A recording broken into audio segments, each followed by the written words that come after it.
दिल्ली के middle class घर में जन्मी पूजा की शादी गौतम नाम के लड़के से होती है। आज तुम किसी चांद से कम नहीं लग रही हो। मुझे बताओ तुम्हें क्या चाहिए।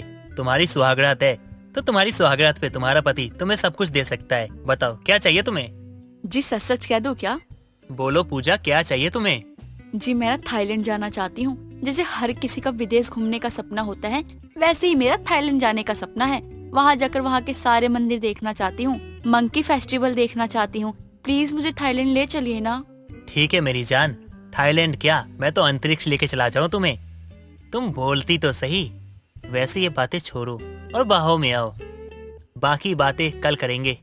गौतम पूजा को अपनी बाहों में भर लेता है और कमरे की सारी लाइट को बंद कर देता है, जिसके बाद दोनों पति पत्नी एक दूसरे के प्यार में खो जाते हैं। पूजा एक अच्छी बहू की तरह घर की सारी जिम्मेदारियों को बखूबी संभालती है।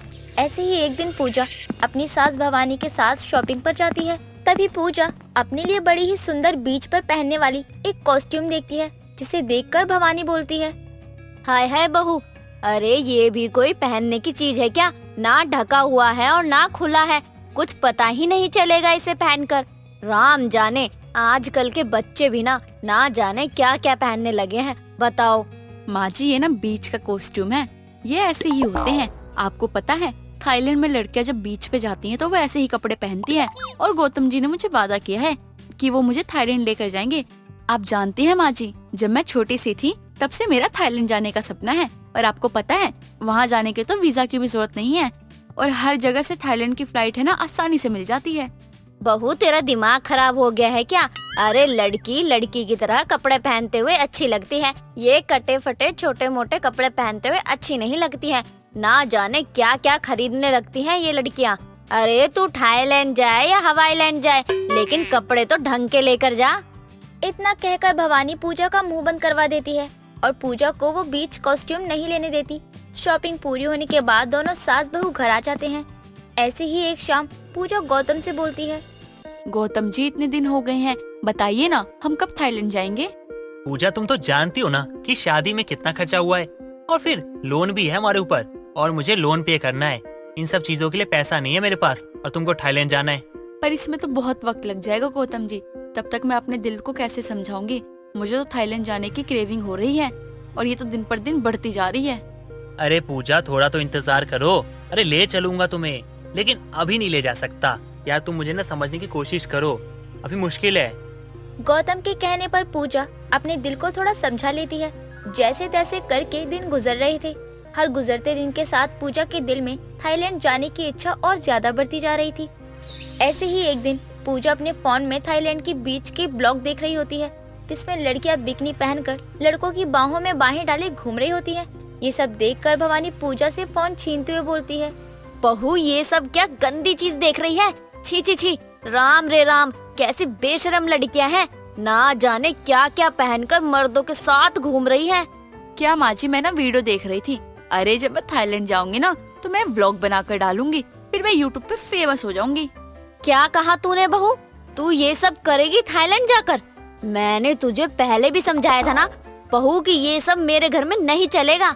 आपके घर में चला कौन रहा है माँ जी? ये तो बस थाईलैंड जाकर करूंगी, घर में तो साड़ी पहनी ही रहती हूँ मैं। बहू तुझे लाज शर्म नहीं रह गई है क्या? कैसी बातें कर रही है अपनी सास के साथ? अगर तू ये सारी चीज करने के लिए थाईलैंड जा रही है ना, तो मैं तुझे कभी थाईलैंड जाने ही नहीं दूंगी। तू लगा एड़ी चोटी का जोर, थाईलैंड तो क्या मैं तुझे राजस्थान तक न जाने दूं। माँ जी मैं थाईलैंड जाऊंगी तो जाऊंगी। थाईलैंड जाने का सपना है मेरा, जो अब पूरा होगा, और वो भी आपका बेटा करेगा और आपके बेटे के साथ जाऊंगी। वीडियो में लड़कियों को देखा है आपने बस, पर आपको पता भी है थाईलैंड में 90% लोग बौद्ध धर्म के हैं। आपको पता है थाईलैंड आज तक किसी का गुलाम नहीं हुआ है, उसे लैंड ऑफ द फ्री नाम से भी जाना जाता है। बुरी बात तो कोई सी भी नहीं है थाईलैंड में।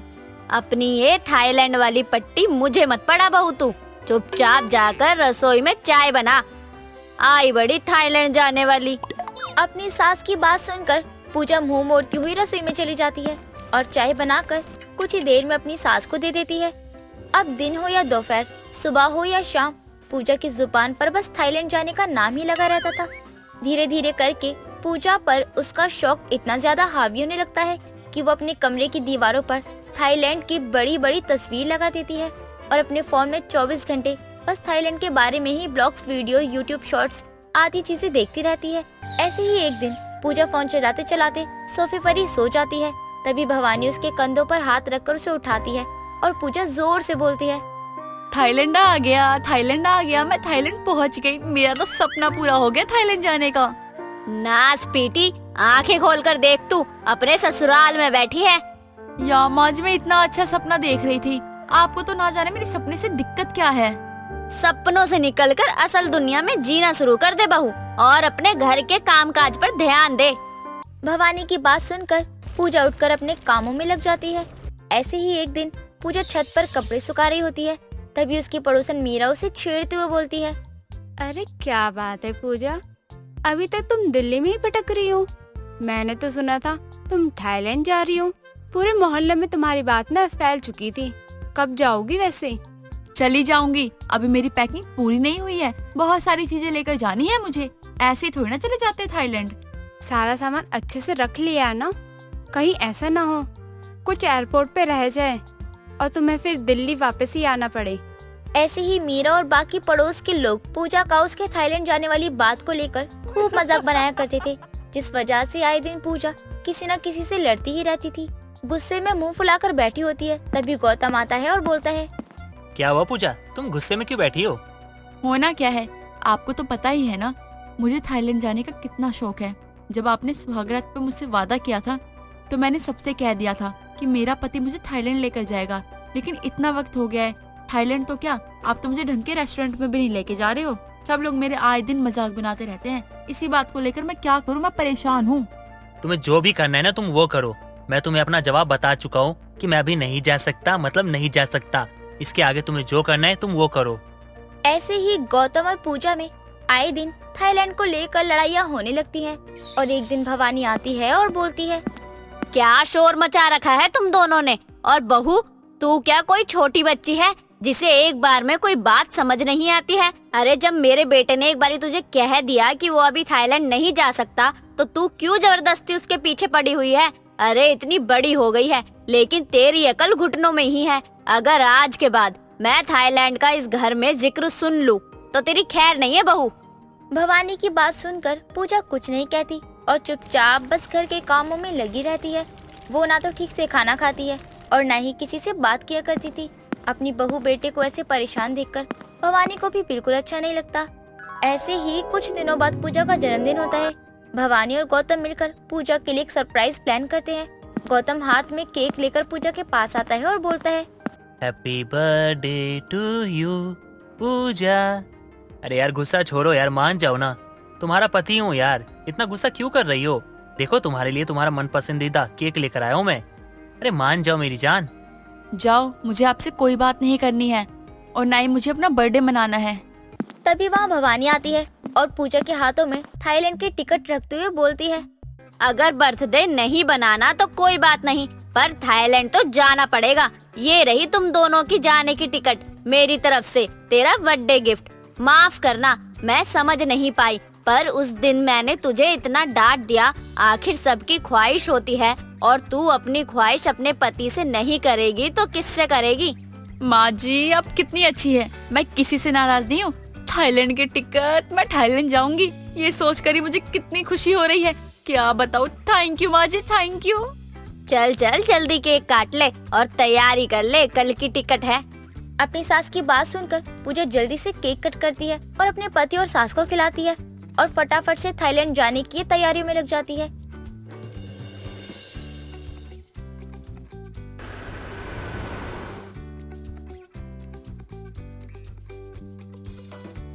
राखी एक अच्छे घर परिवार की लड़की होती है, लेकिन उसकी शादी होती है पंकज नाम के चोर से।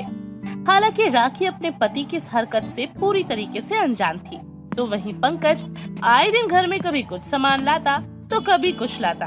अब जब कभी राखी पूछती कि ये सब कुछ कहाँ से आ रहा है, तो वो कह देता कि उनके ऑफिस में सभी एम्प्लॉयज को अच्छा काम करने के लिए कुछ न कुछ मिलता है। वहीं एक दिन की बात है, पंकज उसके लिए चांदी का डिनर सेट लेकर आता है, जिसे देखकर वो कहती है, हाय कितना सुंदर डिनर सेट है, वो भी चांदी का, लेकिन ये तो बहुत महंगा होगा ना, आपके पास कहाँ से आया? अच्छा ये तो मेरे बॉस ने दिया है। वो क्या है ना, वो बहुत पैसे वाले हैं। वो हमेशा सबको कुछ ना कुछ देते रहते हैं, तो मुझे भी देते हैं। वैसे तुम्हें पसंद आया? हाँ, मुझे बहुत पसंद आया। मुझे ऐसा ही डिनर सेट बहुत दिनों से चाहिए था, लेकिन बस मैंने कभी आपसे कहा नहीं। लेकिन देखा, मैं समझ गया था तुम्हारे दिल की बात और मैं लेकर आ गया। हाँ, वो तो है। अब आप जाइए, फ्रेश हो जाइए। रात के गए हुए हैं काम पर, अब आए हैं। मैं आपके लिए नाश्ता लगा देती हूँ। ठीक है, मैं बस अभी आता हूँ। तभी राखी के फोन पर उसकी माँ का फोन आता है। राखी जल्दी से पंकज के लिए खाना लगाकर माँ से बात करने के लिए कमरे में बैठ जाती है और बताती है कि पंकज उसके लिए क्या लाया। माँ, पता है तुम्हारा दामाद कितना काबिल है। आए दिन घर में नया नया सामान लाता है। भला वो कैसे? कैसे क्या, पंकज के ऑफिस वाले अच्छा काम करने पर कुछ न कुछ सामान देते हैं। पता है, आज उन्होंने चांदी का डिनर सेट दिया है जो दिखने में बहुत खूबसूरत है। ये तो बहुत अच्छी बात है। मुझे भी तुम्हें कुछ बताना था बेटा। ना जाने कहां से किस काले चोर का साया मंडरा रहा है यहाँ पर। आए दिन किसी न किसी के घर में चोरी होती रहती है। क्या बात करती हो माँ, मैं कितने साल से वहाँ रह रही हूँ। मेरे वहाँ रहते तो कभी कोई चोरी नहीं हुई। वही तो बेटा, जब से तेरी शादी हुई है हर दिन किसी न किसी के घर में चोरी होती रहती है। किसी को समझ नहीं आ रहा कि चोर को कैसे पकड़ा जाए। ये तो बहुत बड़ी परेशानी है माँ। तुम घर में संभल कर रहना, कभी पता चले कि अगली चोरी हमारे घर में हुई है। अच्छा माँ, मैं बाद में बात करती हूँ। लगता है पंकज ने खाना खा लिया है, मुझे भी काम करना है। ठीक है बेटा। अपनी माँ की बातें सुनने के बाद राखी काफी परेशान हो जाती है, लेकिन कुछ कर नहीं पाती।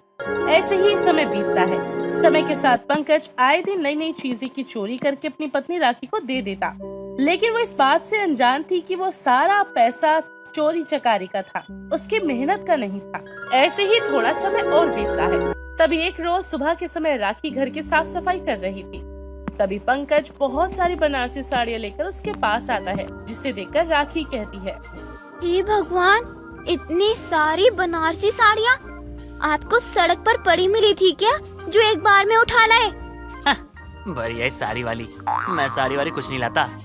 वो तो जहाँ चोरी करने गया था वहाँ साड़ियों के अलावा कुछ था ही नहीं, इसीलिए यही मिली तो यही लेकर आ गया। सोचा था खाली हाथ जाऊंगा तो अच्छा नहीं लगूंगा, चोर के नाम पे कलंक कहलाऊंगा। इससे अच्छा कुछ तो ले ही जाऊं, तो साड़ी लेकर आ गया। बेचारी, इसे तो पता भी नहीं है। क्या हुआ, कहाँ खो गए आप? मेरी बात सुनकर कहीं चोरी करके आए हैं क्या आप? क्या कह रही हो तुम? हाँ, तुमको क्या मैं शक्ल से चोर लगता हूँ? हाँ लगता हूँ, लेकिन हूँ नहीं मैं बहुत ही इज्जतदार आदमी हूँ। और क्या बोलूँ मैं तुम्हें? हाँ, कितनी अजीब हो तुम। तुम्हारे लिए साड़ियाँ लाया, सोचा मेहनत करके साड़ियाँ लेकर जा रहा हूँ। मेरी पत्नी और मेरी माँ खुश होगी, मुझे शाबाशी देगी, लेकिन नहीं, यहाँ तो मुझे ताने दिए जा रहे हैं। मुझ पे शक किया जा रहा है कि मैं चोर हूँ। वाह भाई वाह, तुम्हारे बारे में सोचा ना, ये सबसे बड़ी गलती कर दी मैंने। क्या कहा? मेरे लिए बनारसी साड़ी लाया है? क्या बात है, आज तक तो तू मेरे लिए कभी कुछ लेकर आया ही नहीं है। वैसे तो घर में 36 तरीके के सामान लेकर आता रहता है। आज पहली बार सुन रही हूँ कि तू मेरे लिए कुछ लेकर आया है। अच्छा माँ जी, ऐसा है क्या? क्या ये पहले कभी कुछ नहीं लाए? अरे कहाँ, ये घर देखो कितनी अजीब अजीब चीजों से भरा पड़ा है, लेकिन ये लड़का, इसे कभी भी ये नहीं दिखता कि इसकी माँ घर में बैठी है तो कुछ इसके लिए लेके चलूं। अरे माँ, पहले नहीं लाया था, अब तो लाया हूँ ना, पहन लो। पता नहीं हर बात पे ताने देने की आदत हो गई आपकी। बेटा हूँ आपका सगा, पड़ोसी की औलाद नहीं हूँ। माँ जी, हम दोनों एक ही दिन ये साड़ियाँ पहनकर मंदिर चलेंगे, ठीक है? ठीक है बेटा। अगर मेरी बुराई हो गई हो तो मुझे कुछ खाने को दे दो, भूख लगी है मुझे। पंकज इतना कहकर वहाँ से चला जाता है। थोड़ी देर बाद राखी चाय नाश्ता लेकर रूम में आती है और उसे मना लेती है। ऐसे ही थोड़ा समय बीतता है। तभी एक रोज पंकज कृष्ण जी की पीतल की मूर्ति चुराकर घर लाता है, जहाँ वो अपनी पत्नी राखी और अपनी माँ बीना को बात करते हुए सुनता है। माँ जी, आप मेरी सहेली मेघा को जानती ही है ना? कुछ समय पहले ही उसका फोन आया था। वो उसकी गोद भराई की रस्म है, तो सोच रही हूँ कि कुछ अच्छा सा सामान ले जाऊँ, लेकिन समझ नहीं आ रहा कि क्या लेकर जाऊँ। लेकिन तेरी दोस्त बहुत अच्छे घर से है, तो गिफ्ट में तुझे कुछ अच्छा ही सोचना पड़ेगा, ताकि तेरी और उसकी दोनों की इज्जत बनी रहे। अरे इसलिए तो मैं आपसे पूछ रही हूँ माँ जी, मुझे तो कुछ भी समझ में नहीं आ रहा कि क्या लेकर जाऊँ। बहुत ध्यान से सोच, वो तेरी इतनी पक्की सहेली है, तुझे अच्छी तरह से पता होगा उसको क्या पसंद है, वही लेकर जाइयो। पंकज से बात कर ले, वही कुछ अच्छा सा बता देगा। बीना और राखी की सारी बातें दरवाजे पर खड़ा हुआ पंकज सुन रहा था, जिसे सुनने के बाद वो अपने मन में कहता है, अच्छा तो किसी की गोद भराई है और कुछ देना है, क्या दूं क्या दूं? कृष्णा जी आप ही बताइए क्या दूं? ओहो मैं आपसे पूछ रहा हूँ, आपकी मूर्ति तो पीतल की है और महंगी भी है, अगर ये दे दूंगा तो एक तो उनको आशीर्वाद प्राप्त होगा और दूसरा मेरा फायदा हो जाएगा, मतलब मेरी बहुत तारीफ होगी, कहेंगे राखी का पति बहुत अच्छा इंसान है, इतनी महंगी महंगी चीजें देता है, वाह भाई वाह। और क्या पता कल को मौका मिलेगा तो उसके घर पे भी डाका डाल दूंगा। पंकज इतना सोचकर कृष्ण की मूर्ति लेकर घर के अंदर आता है और सभी को वो मूर्ति दिखाते हुए अपनी पत्नी राखी से कहता है, अरे आप लोगों की बातें सुन ली मैंने, और मैंने सोचा क्यों ना मैं गोद भराई में ये कृष्णा जी की पीतल की जो मूर्ति लेकर आया हूँ ना वो दे दूं। ये मुझे किसी ने दी थी और मैं सोच रहा हूँ ये मैं इसको दे दूं और ये अपनी सहेली को दे देगी, इसका भी भला उसका भी भला, सबका भला हो जाएगा, क्योंकि प्रभु की माया अपरंपार है। ये मूर्ति तो सच में बहुत सुंदर है, आप सही कह रहे हैं, इससे अच्छा कोई गिफ्ट हो ही नहीं सकता मेरी दोस्त के लिए, वो बहुत खुश हो जाएगी। लेकिन ये तो पीतल की मूर्ति है और ये तो बहुत महंगी होगी ना। आपके पास इतने पैसे कहाँ से आए? अरे फिर से वही बातें शुरू कर दी, कहाँ से लाया, कैसे लाया, किधर से लाया, कितनी बार कह चुका हूँ। मेरे ऑफिस में मुझे देते हैं चीजें, मैं लेकर आता हूँ, आए दिन कोई ना कोई मुझे कुछ ना कुछ लाकर दे देता है, मैं लेकर आ जाता हूँ। अब इन बातों को छोड़ो और जाके खाना लगाओ, भूख लगे मुझे। माफ करिए, मैं अपनी परेशानी के चक्कर में भूल ही गई कि आपको भूख लगी होगी। आप बैठिए, मैं अभी आपके लिए चाय नाश्ता लेकर आती हूँ। आज तक इस गधे ने मुझे कभी नहीं बताया कि ये सारा सामान कहाँ से लाता है, बस हमेशा ये कहता रहता है कि ऑफिस वालों ने दिया है। मुझे तो समझ ही नहीं आता, आए दिन इसके ऑफिस वाले कुछ ना कुछ बांटते ही रहते हैं। लेकिन माँ जी, हम पूछ भी तो नहीं सकते, फिर ये गुस्सा करने लग जाते हैं। वही तो, चल कोई नहीं, तू जा खाना बना दे। राखी इतना कहकर जल्दी से किचन में जाती है और पंकज के लिए चाय नाश्ता लेकर आती है, जिसके बाद वो घर के बाकी कामों में लग जाती है। राखी की दोस्त मेघा की गोद भराई का दिन आता है। वो गोद भराई के फंक्शन में जाने के लिए तैयार हो रही होती है, तभी पंकज वहाँ पर आता है, जिसे देखकर राखी कहती है, सुनो जी, जल्दी से तैयार हो जाओ, हमें मेघा के घर चलना है गोद भराई की रस्म में। उसने स्पेशली कहा था कि जीजू को लेकर आना, आप नहीं चले तो वो नाराज हो जाएगी। अरे राखी, मैं क्या करूँगा जाकर, तुम तो जानती हो ना रात की ड्यूटी होती है और बॉस को बताया भी नहीं है। कल को अगर मैं ना रहूं और वहाँ कुछ हो गया या काम ऊपर नीचे हो गया तो क्या होगा, इसीलिए मैं नहीं जा सकता। मुझे नहीं पता, जाएंगे तो दोनों साथ में जाएंगे, वरना कोई नहीं जाएगा। मैं भी नहीं जाऊंगी, होने दो मेरी इंसल्ट, इससे आपको क्या फर्क पड़ता है? अच्छा बाबा ठीक है, गुस्सा मत करो, चल लूंगा तुम्हारे साथ। कुछ समय बाद पंकज और राखी गोद भराई के फंक्शन में जाने के लिए निकल जाते हैं, जहां पहुंचने के बाद पंकज के होश उड़ जाते हैं, क्योंकि वही घर होता है जहां से उसने कुछ दिन पहले कृष्ण जी की पीतल की मूर्ति चुराई थी। जिसके बाद वो सबसे अपनी नजर चुराने लगता है और बहाना बनाकर वहां से निकल जाता है। तभी राखी की दोस्त मेघा की सास प्रमीला आती है और कहती है, बेटा तुम अकेली यहाँ पे क्यों खड़ी हो? चलो अपनी दोस्त से मिलो। अरे बेचारी तुम्हें कब से याद कर रही है, चलो मैं लेके चलती तुम्हें। प्रमीला फिर पंकज को लेकर मेघा के पास जाती है, जहां राखी अपनी दोस्त मेघा को कृष्ण जी की पीतल की मूर्ति गिफ्ट में देती है, जिसे देखकर मेघा के साथ साथ बाकी घर वाले भी दंग रह जाते हैं। तभी मेघा की सास प्रमीला राखी से कहती है, बेटी ये मूर्ति तो जानी पहचानी लग रही है, ये तुम्हारे पास कैसे आई? आंटी जी, ये मूर्ति मुझे मेरे पति ने लाकर दी थी, ताकि मैं अपनी दोस्त को सबसे अच्छा गिफ्ट दे सकूं। अच्छा है ना? बेटी अच्छी क्यों नहीं होगी ये मूर्ति? हमारे खानदान की पीतल की मूर्ति है ये, वो भी कान्हा जी की, और जो कुछ समय पहले ना चोरी हो गई थी हमारे घर से, और उसको लेकर हम सब लोग बहुत ज्यादा परेशान रहने लग गए थे। मेघा बहू, मुझे नहीं पता था तुम्हारी सहेली का पति चोर है। जरा ध्यान से चेक कर, ये हमारी ही मूर्ति है जो इन्होंने चुराई है। माँ जी बस करिए, चुप हो जाइए, इस तरह सबके सामने मेरी सहेली की इंसल्ट तो मत कीजिए। अरे मैंने गलत क्या कहा है? जब तेरी सहेली का पति चोर है तो वो चोर ही है, तो मैं गलत गलत कैसे हूँ? और जो हमारे घर से चीज चोरी हुई है वही चीज ये पैक कर कर हमें गिफ्ट देने आए हैं कि ये लीजिए। इनसे इनकी औकात पता चलती है मुझे तो कि क्या है। प्रमीला की बात सुनकर वहाँ पर खड़े सभी लोग राखी को चोर की पत्नी कहकर उसका मजाक बनाना शुरू करते हैं। सभी लोगों को अपने ऊपर हंसता हुआ देखकर राखी को बहुत शर्मिंदगी महसूस होती है। घर पहुँचने के बाद वो अपने पति से कहती है, मुझे नहीं पता था कि आप एक चोर हैं। मेरी शादी एक चोर से हुई है। इतना बड़ा धोखा। आज आपकी वजह से मुझे सभी लोग ने चोर की पत्नी कहा, मेरा मजाक बनाया। इसका मतलब आप अभी तक जो भी सामान ला रहे थे मेरे लिए वो सब चोरी का था, किसी और की कमाई का था।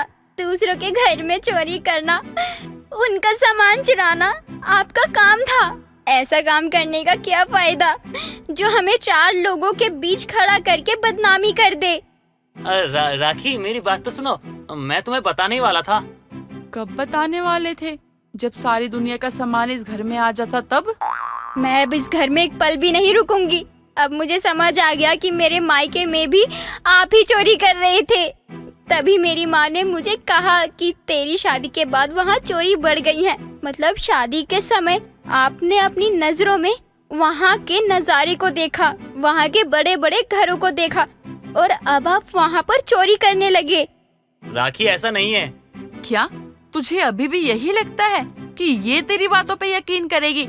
अरे नालायक, तुझे पैदा करने से अच्छा होता कि मैं बेऔलाद होती। माँ जी, मैं जा रही हूँ यहाँ से। तेरा जाना ही ठीक रहेगा बेटा। इस चोर के साथ रहेगी तो चोर की बीवी ही कहलाएगी। लेकिन आप भी मेरे साथ चलिए, मैं आपको इस घर में अकेला नहीं छोड़ सकती। नहीं बेटा, मेरा इस घर के अलावा मेरा क्या है? इस बूढ़ी को तो यहीं रहना पड़ेगा। मुझे माफ कर दो आप दोनों, मुझसे बहुत बड़ी गलती हो गई। मुझे ऐसा नहीं करना चाहिए था। राखी, मुझे छोड़ के मत जाओ प्लीज, मैं तुम्हारे आगे हाथ जोड़ता हूँ। नहीं, मैं अब आपकी किसी भी बात पर भरोसा नहीं कर सकती। मैंने आज तक जहाँ जहाँ चोरी की, जिसका सामान लाया हूँ सब वापस देकर आ जाऊंगा। बस मुझे माफ कर दो, मुझे छोड़ के मत जाओ। तुम्हारे बिना मेरा क्या होगा? मैं कभी चोरी नहीं करूँगा, मैं वादा करता हूँ। राखी पंकज के लिए नहीं बल्कि अपनी बूढ़ी सास बीना के लिए मान जाती है। लेकिन बहुत दिनों तक वो पंकज से नाराज रहती है और उससे बात भी नहीं करती। और पंकज सभी का सामान चुपचाप उनके घर के सामने रखकर आ जाता है और एक एक करके उसने सभी का सामान अब लौटा दिया था। वक्त के साथ उसकी एक अच्छी नौकरी भी लग जाती है, जिसके बाद वो कभी चोरी नहीं करता। बहू की सर्दी। उमा और कृपा शंकर रीमा का हाथ मांगने उसके घर आते हैं और तभी रीमा की माँ शारदा कहती है, अरे भाई साहब, मेरी बेटी बहुत भाग्यशाली है जो आपके घर में बहू बनने का मौका मिला है मेरी बेटी रीमा को। अरे नहीं बहन जी, आपकी बेटी भी तो कितनी सुंदर है, इसीलिए तो हम अपने बेटे का रिश्ता लेकर आए हैं आपके घर पे। बेटा सुमित, मेरी बेटी को थोड़ी ठंड ज्यादा लगती है और कोई कमी नहीं है, बस उसका थोड़ा ख्याल रखना। मेरी बस यही गुजारिश है तुमसे। दोनों की शादी हो जाती है। रीमा शहर की लड़की और उसकी शादी गांव में होती है, जहां उसे कोई भी तकलीफ नहीं होती। रीमा की दोस्ती कुमुद नाम की लड़की से हो जाती है। एक दिन कुमुद और रीमा बाजार जाते वक्त रीमा से कहते हैं, अरे कुमुद, ठंड आ रही है, तुम्हारा क्या प्लान है? कुछ सोचा है या नहीं? इस ठंड से कैसे बचोगी? अरे मैंने तो अभी से पूरी तैयारी कर ली है ठंड से बचने की। अरे भाभी, अभी तो ठंड आने में बहुत समय बाकी है और आप अभी से ठंड की चिंता करने लगी। अच्छा सुनो भाभी, मेरी सहेली की शादी है, मैं वहाँ जा रही हूँ। क्या आप भी मेरे साथ चलोगी? बहुत मजा आएगा। ना रे बाबा ना, मैं कहीं नहीं जाने वाली इस ठंड में। अगर मैं कहीं बाहर चली गई ना तो मेरी कुल्फी बन जाएगी। मुझे माफ करो और तुम ही अपनी सहेली के साथ शादी में जाओ, खूब मस्ती करो, मेरे हिस्से की भी। ओहो भाभी, इतनी भी क्या ठंड जो आप मेरे साथ नहीं चल सकते? क्या आप मेरे लिए इतना भी नहीं कर सकते? कैसी भाभी हो आप? मैं बहुत अच्छी हूँ, मुझे चने की झाड़ पे चढ़ाने की कोशिश मत करो। अब चलो, सामान लेकर घर भी जल्दी पहुँचना है। दोनों घर पहुंचते हैं। कुछ दिनों बाद रीमा से मिलने कुमुद आती है और रीमा की सास से बात कर ही रही होती है कि तभी रीमा स्वेटर पहन कर आती है और उसे देखकर रीमा की सास उमा कहती है, अरे बहू, ये क्या तूने स्वेटर क्यों पहन लिया? अभी तो सर्दी को बहुत वक्त है, तो अभी ठंडे ठंडे मौसम का आनंद ले लो। यही सर्दी गर्मी में याद आएगी। माँ जी, मुझे तो ना अभी से सर्दी लगने लगी है। वैसे भी आप दोनों को सर्दी नहीं लग रही क्या, जो ऐसे सादे कपड़ों में बैठी हुई हो? हम गांव वाले हैं बहू, हमारा खून थोड़ा ज्यादा गर्म होता है। वैसे भी तुम शहरी लोग हम गांव वाले से थोड़ा कमजोर ही होते हो। हाँ चाची, ये बात तो आपने बिल्कुल सही कही है। हम गांव वाले थोड़ा नहीं, थोड़ा ज्यादा मजबूत होते हैं। हाँ, जितना मजाक उड़ाना है उड़ा लीजिए, मुझे कोई फर्क नहीं पड़ता। और मुझे ज्यादा ठंड लगती है तो मैं क्या करूँ? अब आप लोगों को नहीं पता मेरी, इसलिए बोल रहे हो।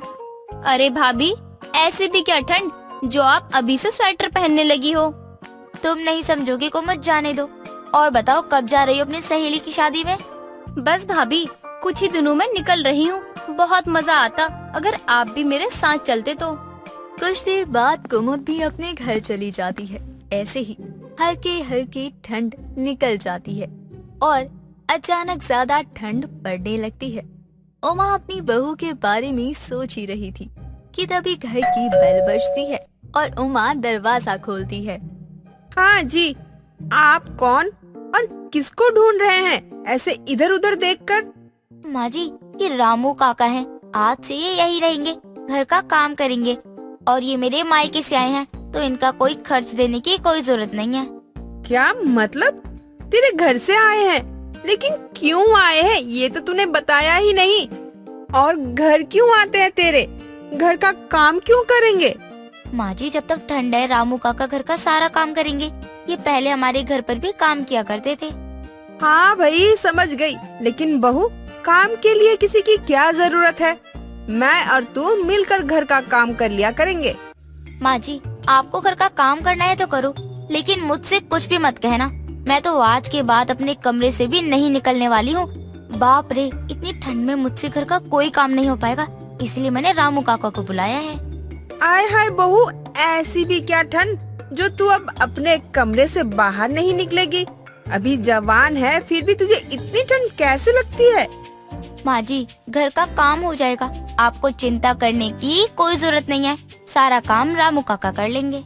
हाय, कैसी बहू है मेरी, इतने दिन घर से नहीं निकल रही थी और अब तो कहती है कमरे से भी नहीं निकलूंगी। हाय दैया, तो क्या ये ठंड के पूरे मौसम नहाएगी भी नहीं क्या? छी छी छी छी छी। बहू का रवैया देखकर उमा बहुत हैरान थी और सोच रही थी। तभी वहाँ पर सुमित आता है और उसे देखकर उमा कहती है, अरे बेटा, देख रहा है तेरी बीवी के नखरे। ठंड के आने से पहले उसे ठंड लगती है और अब ठंड ज्यादा बढ़ गई है तो घर पर रामू काका बुलवा लिया। रामू काका मतलब कौन सा रामू? कहाँ और कहाँ से बुलवाया है उनको? अरे तेरी बीवी को शायद कुछ ज्यादा ही ठंड लगती है, इसीलिए अपने मायके से रामू काका को बुलवाया है। अरे हाँ, शादी से पहले रीमा की माँ ने कहा था कि रीमा को कुछ ज्यादा ही ठंड लगती है, उसका ख्याल रखना। बेटा सुमित, बहू कहाँ है? अरे मुझे बहुत जरूरी काम है, उसे बुलवा दो। मेरे घर जाना है जल्दी से, वरना सब कुछ अनर्थ हो जाएगा। अरे बहू को लेकर बहुत जरूरी काम है मुझे। लेकिन सरपंच जी, हुआ क्या है? आप इतना दुखी क्यों लग रहे हो? क्या हो गया? मुझे माफ करना सरपंच जी, मैं अभी इस वक्त कहीं भी नहीं जा सकती। अगर आपको कुछ काम है तो वो काम आप यहाँ ले आइए, मैं कर दूंगी। नहीं बहू, तुम चलो, अभी चलो मेरे साथ, बहुत जरूरी काम है।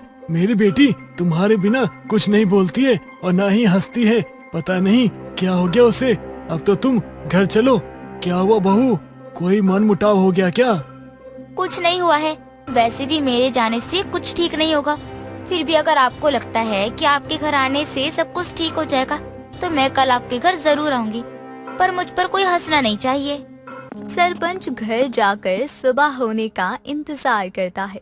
जैसे ही सुबह होती है, रीमा अपने ऊपर इतने कपड़े लपेट लेती है जैसे कोई सोमू रेसलर हो।